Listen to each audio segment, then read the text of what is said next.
अकर्म और विकर्म क्या है, आप बताइए। देखो, हर कोई आत्मा, जब आत्मा का सर्जन हुआ तब से वो कर्म कर रही है ना।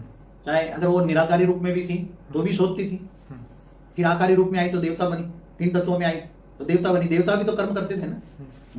तो फिर वो देवता से मनुष्य बन गई, मनुष्य बनती है तो भी कर्म करती है। तो मनुष्य बनने के बाद ये 5 तत्वों की दुनिया में जन्म मरण के चक्र में फंस गई आत्मा है।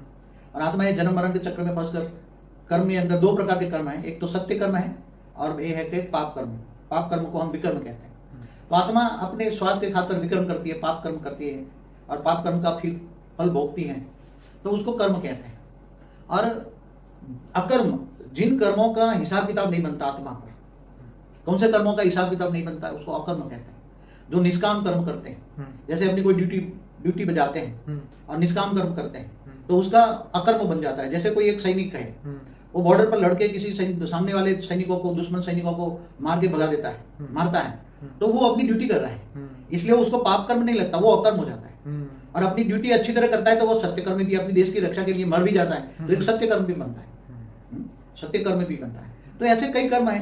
तो कर्म की डेफिनेशन तो अलग अलग होती है, इसलिए कर्म, अकर्म कब बनता है, विकर्म कब बनता है, निष्काम कर्म कब बनता है, वो सब सोच समझ के कर्म करना चाहिए।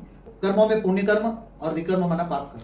कि कर्म जो है सोचने से, बोलने से और एक्शन माने रियल टाइम पे जो करते हैं वो भी कर्म में ही आता है। देखो, मन वचन कर्म से पाप लगता है या पुण्य लगता है, एक्शन। भाव आत्मा जब सोचती है ना, हाँ जी, जब आत्मा किसी के लिए नेगेटिव सोचती है जी, तो नेगेटिव सोचने से वायुमंडल तो खराब होता है, और नेगेटिव वायुमंडल खराब करने का एक विकल्प बनता है। दुनिया का सारा वायुमंडल क्यों नेगेटिव है? सबकी नेगेटिव सोच के कारण।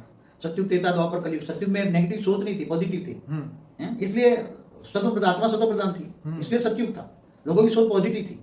इसलिए धीरे धीरे त्रेता में गिरकर आत्मा की स्टेट डाउन हो गई, लोग धीरे धीरे बढ़ते गए, व्यक्ति पर धीरे धीरे बढ़ते गए और थोड़ा थोड़ा स्वार्थ आने लगा, आत्मा में स्वार्थ होने लगा, मोह विकार जन्म लेने, त्रेता के अंत तक काम, क्रोध, लोभ, मोह, अहंकार आने लगा, देहभान बढ़ने लगा। द्वापर से भी फिर धर्मों में टकराव आने लगा, और कलयुग में तो बहुत धर्म, पंथ, संप्रदाय में टकराव आने लगा। नेगेटिव वायुमंडल, हर तुम्हारा नेगेटिव वायुमंडल, एक एक वायु के कण के एक सेकंड में नेगेटिव, एक एक सेल में एक एक नेगेटिव वायुमंडल बना है, और वो वही वायु तुम श्वास में लेते हो, तो तुम्हारा प्राणमय शरीर भी नेगेटिव बन जाता है। तो प्राणमय शरीर सीधी तुम्हारी मन को इफेक्ट करती है।